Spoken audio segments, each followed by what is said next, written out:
إن الحمد لله نحمده ونستعينه ونستغفره ونعوذ بالله من شرور أنفسنا ومن سيئات أعمالنا من يهد الله فلا مضل له ومن يضلل فلا هادي له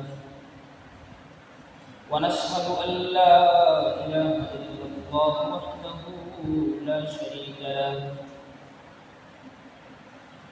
ونشهد أن سيدنا وسندنا وحبيبنا وطبيبنا وقلوبنا وأولانا ومولانا محمدا عبده ورسوله أما بعد فأعوذ بالله من الشيطان الرجيم بسم الله الرحمن الرحيم يا أيها الذين آمنوا لا ترفعوا أصواتكم فوق صوت النبي ولا تجهروا له بالقول كجهر بعضكم لبعض أن تحبط أعمالكم وأنتم لا تشعرون وقال رسول الله صلى الله عليه وسلم المرء مع من أحبه آمنت بالله وصدق الله وصدق رسوله النبي الأمي الكريم ونحن على ذلك لمن الشاهدين والشاكرين والحمد لله رب العالمين আলহামদুলিল্লাহ মহান রব্বুল আলামিনের শুকরিয়া আল্লাহ তাআলা আপনাকে আমাকে নেক হায়াত নসিব করে পবিত্র দিন শুক্রবার জামে মসজিদে আসার জন্য তৌফিক দান করেছে সেজন্য সকলে সেই মালিকের দরবারে শুকর আদায় করি আলহামদুলিল্লাহ মুহতারাম হাজিরিন পবিত্র দিন শুক্রবার সপ্তাহের মধ্যে সবচেয়ে মুবারক বার হচ্ছে পবিত্র দিন শুক্রবার হাদিসের মধ্যে আসছে আমি নবী হচ্ছে সমস্ত নবীদের মধ্যে বেহতর নবী মুহাম্মদ রাসূলুল্লাহ সাল্লাল্লাহু আলাইহি ওয়াসাল্লাম সমস্ত মাস থেকে বেহতর মাস হচ্ছে রমজানুল মুবারক সমস্ত দিন থেকে পবিত্র দিন হচ্ছে ইয়াউমুল জুমআহ মুহতারাম হাজিরিন তো এই সপ্তাহের বিষয়বস্তু হইতেছে আদব বিষয় সুন্নত মাসনুনান আমলের মধ্যে যে সমস্ত আদবগুলো আল্লাহ তাআলা বান্দার জন্য করে নিয়ে রেখেছে সে সমস্ত বিষয় আলোচনা করার প্রসঙ্গে আয়াতে কারিমা হাদিস তেলাওয়াত করা হয়েছে মুহতারাম হাজিরিন আল্লাহ তাআলা আপনাকে আমাকে ফরজিয়াত আদায় করার পর কিছু মাসনুনাত আদায় করতে বলেছে মুস্তাহাব্বাত আদায় করতে বলেছে ফরজিয়াত যদি বান্দা না করে তো তার উপর যে সমস্ত ওয়াজিব বিষয়গুলো আছে সেগুলো রহিত হয় না সবচেয়ে আউয়াল যে কাজ আমাদের করণীয় সেটা হচ্ছে আল্লাহর হুকুমের মধ্যে ফরজ ইবাদতগুলো করা ফরজ ইবাদত যখন বান্দার সমাপ্ত হয়ে যায় আল্লাহ তাআলা বলেন বান্দার শান মান ইজ্জত বাড়ানোর জন্য তাদের মর্যাদা বৃদ্ধি করার জন্য আল্লাহ তাআলা মুস্তাহাব্বাত আমলগুলো জারি রাখছে মাসালান নফল নামাজ পড়ি নফল সদকা করি জিকির আজকার করি তেলাওয়াত করি ওয়াগাইরা যালিক এই সমস্ত ইবাদত যেগুলো আছে এই ইবাদতগুলো আল্লাহ তাআলা বান্দার জন্য মুস্তাহাব করেছেন না করলে গুনাহ নাই আল্লাহ শাস্তি দিবে না কিন্তু কোন ব্যক্তি যদি চায় যে আমি আল্লাহ যেগুলো আদেশ করছে সেগুলো করছি আমার শানটাকে, আমার মানটাকে, আমার আখিরাতের জিন্দেগির মাকামটাকে আমি একটু তরক্কি করব। তো তার জন্য করণীয় হচ্ছে মাসনুনাত আর মুস্তাহাব্বাত আমলের প্রতি লক্ষ্য দেওয়া, কারণ এগুলোর অনেক গুরুত্ব। আল্লাহ নবী সাল্লাল্লাহু আলাইহি ওয়াসাল্লাম এগুলোর গুরুত্ব এত পরিমাণে দিয়েছে, গুরুত্ব দেওয়ার কারণে আবার তিনি মাঝে মধ্যে পেরেশান হয়ে যাইতেন, না জানি আল্লাহ তাআলা এগুলো আবার ওয়াজিব করে দেয় কিনা। তারাবির নামাজ পড়ি আমরা, সুন্নাত মাসনুনাত আল্লাহ নবী জামাতের সাথে পড়তেন, কিন্তু এই বই রাখতেন যে আমি যদি দায়িমান ভাবে ইবাদত করতে শুরু করে দেই তারাবি নামাজ জামাতের সাথে, আল্লাহ না জানে ওয়াজিব করে দেয় কিনা। এরকম ভাবে হর কিসিম আমাদের নবী প্রত্যেক মাকামের মধ্যে, প্রত্যেক হুকুম আহকামের মধ্যে যেগুলো বান্দার মর্যাদা বৃদ্ধি পায় সেগুলোকে উনি জিয়াদা করছে, এজন্য বান্দাকে ওনার উম্মতদেরকে তাগিদ দেওয়ার জন্য, যেন আমাদের মান, আমাদের শান যেন তরক্কি হয়। আর এই জন্য আমাদের জন্য সবচেয়ে করণীয় হচ্ছে নবীর পদঙ্ক অনুসরণ করা। قال رسول الله صلى الله عليه وسلم قال رسول الله صلى الله عليه وسلم من أحب سنتي فقد أحبني ومن أحبني كان معي في الجنة আল্লাহ নবী বলেন, বান্দা ও আমার উম্মত, আমি তোমাদের জন্য এমন কিছু জিনিস রেখে গেলাম, এমন কিছু বিষয় রেখে গেলাম, সেগুলো যদি তোমরা অনুসরণ করতে পারো তাহলে তোমাদের জন্য জান্নাতের রাস্তা একদম সহজ সহজ হয়ে যাবে। সেটা কি? আল্লাহ নবী বলেন, আমি যে তোমাদের কাছে সুন্নতটা রেখে গেলাম, এই সুন্নতগুলি যদি কোনো ব্যক্তি, আদনা ব্যক্তি, ধনাঢ্য ব্যক্তি লাগে না, সমাজত ব্যক্তি লাগে না, নিম্নমানের ব্যক্তিও যদি নবীর সুন্নতগুলো আঁকড়ে ধরতে পারে কোনো ব্যক্তি, আল্লাহ নবী বলেন এই সুন্নতটাই তোমাদের জান্নাতে যাওয়ার জন্য জরিয়া হয়ে যাবে। এজন্য সুন্নতের ইহতিমাম খুব জিয়াদা হাদিসের মধ্যে আসে। আর সুন্নত তো মানা তখন সহজ হবে যখন সুন্নত করবে ওয়ালা ব্যক্তির যখন কৃতিত্ব আমরা বুঝতে পারবো এবং তার পদম অনুসরণ করব। কারণ দেখেন না, ঘটনা আছে, লাইলি মজনুর ঘটনা আছে, শুনছি সবাই জানি। লাইলি মজনু, মজনু লাইলির জন্য পাগল, এমন পাগল লাইলির সে যদি যখন না দেখতে পারে, লাইলির বাড়ির কুকুর যদি তার বাড়ির সামনে দিয়ে যায়, সেই লাইলির বাড়ির কুকুরটাও পায়ে চুম্বন করে। কেন করে? মজনুকে জিগাই, মজনু তুই তো লাইলির এই কুকুরের মধ্যে পাইলি না, কই লাইলি আর কই লাইলির কুকুর? মজনু বলে, এই কুকুর লাইলি না হতে পারে, এই কুকুরটা আমার লাইলির বাড়িতে থাকে, লাইলি যেখানে পা যায় এই কুকুরটা সেখানে পা যায়। মাসুকে হাকিকি হলে কি পরিমাণ কথা বলতে পারে, কারণ এই কুকুরটা লাইলির মাথায় পা দেয়, এই জন্য কুকুরকে আমি চুম্বন করি।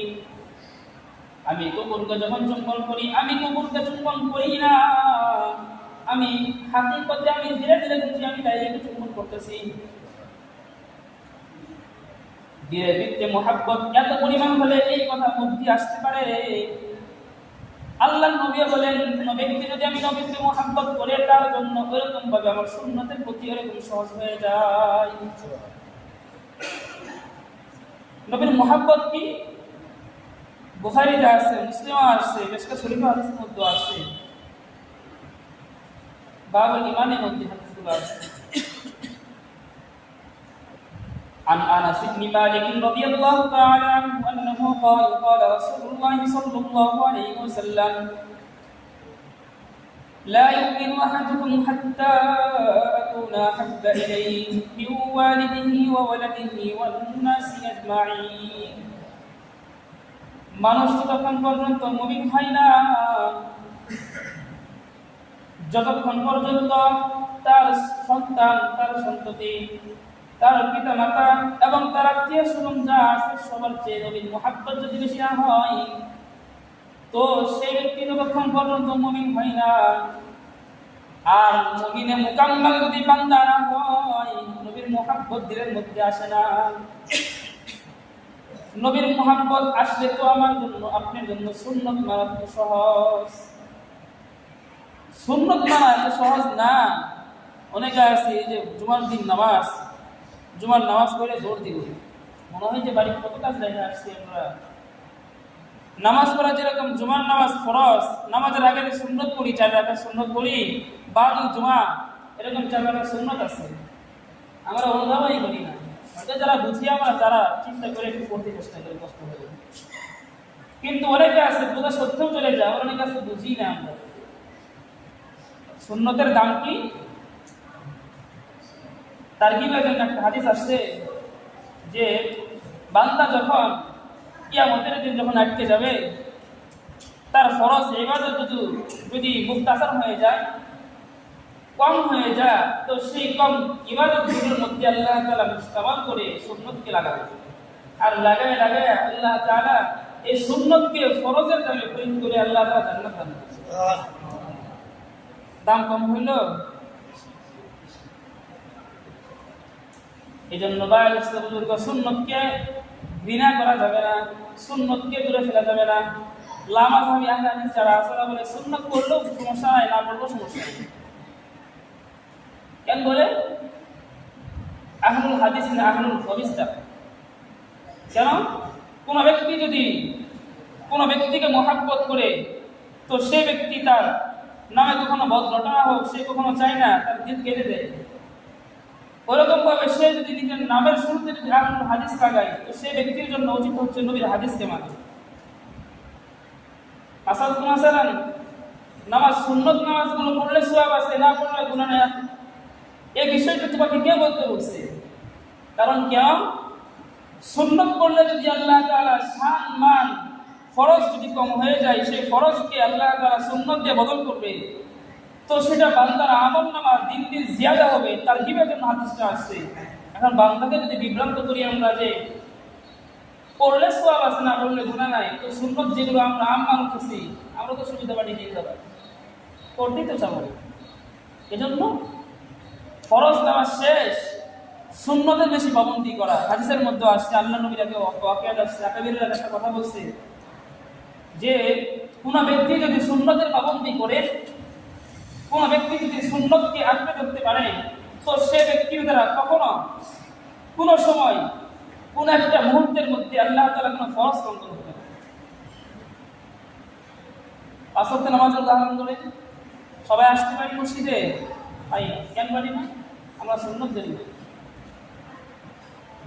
পূর্ণ করলে পাবে কিছু কিছু করলে পাবে কিছু পূর্ণ তো করার চেষ্টা করি না তো কিছু কেমনে আসবে আমাদের ফরজ সুন্নত ওয়াজিব মুস্তাহাব চারটি আমল যে আছে ফরজকে তো আমরা আসার চেষ্টা করি না তো ওয়াজিব কেমনে আদায় করবো সুন্নত কেমনে আদায় করবো মুস্তাহাব বা আমল কেমনে আদায় করবো এই জন্য সবচেয়ে সহজ রাস্তা হচ্ছে আসতে যদি মন যদি না চান যদি দুনিয়ার ব্যবসা আপনাকে মাসগালাত বেশি করে দেয় তো তখন থেকে সুন্নতের আমল বেশি শুরু করে দেন দেখবেন আপনার আশা রাখবে না সুন্নত আপনাকে মসজিদ থেকে টাইনে নিয়ে আসবে মেরে ভাই বুজুর্গ আল্লাহ তাআলা নবীর মাধ্যমে আমাদেরকে সুন্নতের তালিম দেন সাহাবা নবীর একটা সুন্নতকে জিজ্ঞাসা করার জন্য তারা মাইলকে মাইল পদঙ্ক পদঙ্ক অনুসরণ করে করে হাজার হাজার মাইল সফর করে যাইত হাদিসের ক্ষেত্রে ধরা যাক আমাদের হাল জামানার কিছু বছর আগে আগামী ইমাম বুখারী রাহিমাহুল্লাহ আলাইহি উনি এমন একজন মুহাদ্দিস শুধুমাত্র কেবলমাত্র একটা হাদিসের জন্য উনি মাইল কি মাইল সফর করে অনেক দূর দূর চলে যাইতো শুধুমাত্র একটা হাদিস গ্রহণ করবে যাওয়ার পর যখন দেখেন সেই হাদিসের রাবী তার ঘোড়ার সাথে বা তার গরুর সাথে খাদ্য দিতে যে খাদ্য দেয় না, বলে আয় আয় আয় বলতে খাওয়ান দিব, খাওয়ান সামনে দিতে আবার সামনে নিয়ে নেয় এবং তার কানটা ধরে আবার সেই ছাগল ধরে ফেলে আবার গরু ধরে ফেলে। ইমাম বুখারী বলে না না না, তোমার কাছ থেকে হাদিস নেওয়া যাবে না, কারণ তুমি ধোঁকা দাও। আল্লাহ নবী বলছেন মান গাশশা ফালাইসা মিন্না, যে ব্যক্তি ধোঁকা দেয় সে ব্যক্তি আমার উম্মতের অন্তর্ভুক্ত না। তুমি যতই বড় মুহাদ্দিস হও, তোমার কাছে আমি একটা হাদিস দিব না। অথচ উনি মাইল বিমাইল হাজার হাজার মাইল সফর করে শুধুমাত্র একটা হাদিস দিতে গেছে। আর নবীর হাদিস দ্বারা আমরা মাসনুনাত ইবাদতগুলো জানতে পারি, মুস্তাহাব্বাত ইবাদতগুলো আমরা জানতে পারি। আমাদের আকাবিররা যদি এমন কষ্ট করতে পারে, তাহলে সাহাবারা কেমন কষ্ট করতো হাদিসের জন্য, সুন্নতের জন্য। মেরে বাদস্ত বুজুর্গ, আল্লাহ নবীর কওলান ফি'লান তাকরীরান আমালান সবগুলি হচ্ছে হাদিস। নবী যেটা করছে সেটা হাদিস, নবী যেটা বলছে সেটা হাদিস, নবী যেটা সমর্থন করছে সেটা হাদিস। মেসওয়াক করছে, নবী দেখাই দিয়েছে, সেটা যে দেখাই দিল সেটাও হাদিস। নবী যে বলল কোরআনের মধ্যে আসছে তুমি সলা নামাজ পড়ো, কিন্তু নামাজ কেমনে পড়বো কোরআনে নাই। আল্লাহ নবী আমাদেরকে আপনাদেরকে হাদিস দ্বারা নামাজের পদ্ধতি শিখায়। নামাজের পদ্ধতি শেখানোর পাশাপাশি আল্লাহ নবী বান্দাকে তারগিব দেয়, নামাজ পড়তে শুরু করলে কিন্তু তোমার অনেক বিপত্তি আসবে, বাধা আসবে। এই জন্য হরফান হরফান আমলের ক্ষেত্রে তোমার ইহতিয়াত থাকা জরুরি। কারণ এই মুদ্রা কথার মুস্তাসার যে কথাটা বের হয়, প্রত্যেক মাকামের মধ্যে যখন আমি আপনি আমল করতে যাব, ফরজিয়াত আদায় করতে পারবো না, সম্ভব না। গতকাল এশার নামাজ পড়ছি মসজিদে, গতকাল মাহফিল আসা হয়েছিল, দেখলাম এক কাতার মুসল্লি হয়েছে। তো এক কাতার মুসল্লি জ্ঞান হলো, আজকে জুমার মধ্যে যদি মুসল্লি হইতো তো গতকাল এশারের সময় মসজিদ ঘুরে দেখত। যারা আমাদের দিনের বুঝটা আছে, নামাজের ইহতিয়াত, নামাজের কদর বুঝতে পারছি আমরা যারা, তারা তো মসজিদে আসলাম। কিন্তু যারা আসলাম না, ওরা কেন আসতে পারলাম না? সমস্যা এক জায়গাটাই, সেটা হচ্ছে আমাদের মধ্যে সুন্নতের ইত্তিবার অনুসরণ কম আছে। কোন ব্যক্তির মধ্যে সুন্নতের মুকাম্মাল যদি অনুসরণ থাকে, পরিপূর্ণ অনুসরণ থাকে, সেই সুন্নতটাই তাকে কান ধরে হলো মসজিদে নিয়ে আসবে। দেখেন না, মাথায় টুপি আছে, মুখে দাঁড়িয়ে আছে, গায়ে পাঞ্জাবি আছে, মসজিদ আজান হয়ে যাচ্ছে, সে টেলিভিশন পুরো বসে থাকতে পারে? পারে না। কেন পারে না? মুখে দাঁড়িয়ে আছে, যদি আমি টেলিভিশনে টিভি দেখা শুরু করে দেয়, মানুষ ভাগাভাগি শুরু করবে, তিরস্কার করবে, এই একটা ভয় থাকে। বা ধীরে ধীরে একটা খারাপই আসর করতে পারে, এই জন্য একটা ভয় থাকে, এই জন্য এসে পড়ে। এই দাঁড়িয়েটা যে রাখলো, আপনাদের প্রশ্ন করি, এটা সুন্নত কিনা? সুন্নত সবাই বলি না, যারা রাখছে তারা বলি, যারা রাখেনি তারা বলি। বলতেছে হুজুর এই যে প্রশ্ন করেন না, কিন্তু শরম পাবো আমরা। আসলে ভাই শরম দেওয়ার উদ্দেশ্য না। আমি আপনার নবীর উম্মত, মুখের মধ্যে দাঁড়িয়ে আল্লাহ নবীর কাছে যদি যাইতে পারি, আশা রাখি আল্লাহ তাআলা এই সূরত দেখে আমাকে আপনাকে জান্নাত দিতে পারে। আমল তো নাই, কিচ্ছু নাই, নবীর মতো আছে। নবীর দাঁড়িয়ে ছিল না, নবীর দাঁড়িয়ে ছিল। এই সূরতটা নিয়েও যদি আল্লাহর কাছে যাইতে পারি, দান আছে না, দান যখন ওরাই, আপনি তো গ্রামের মানুষ বুঝতে পারেন, দান যখন ওরাই সবই কি দান হয়? চিঠে থাকে না, একটা যখন চিঠে থাকে, যখন বিক্রি করতে যান, দানের সাথে চিঠে কি যায় না? কেন যান? সেগুলো কি একটা একটা করে বাঁচতে পারবেন না। অনুরূপ ভাবে আমি আপনি জীবন ভর হায়াতের মধ্যে চেষ্টা করলেও গুনাহ থেকে বাঁচতে থাকতে পারবো না। তা সত্ত্বেও আমি আপনাদের 2 নাম্বার হয়ে আছি।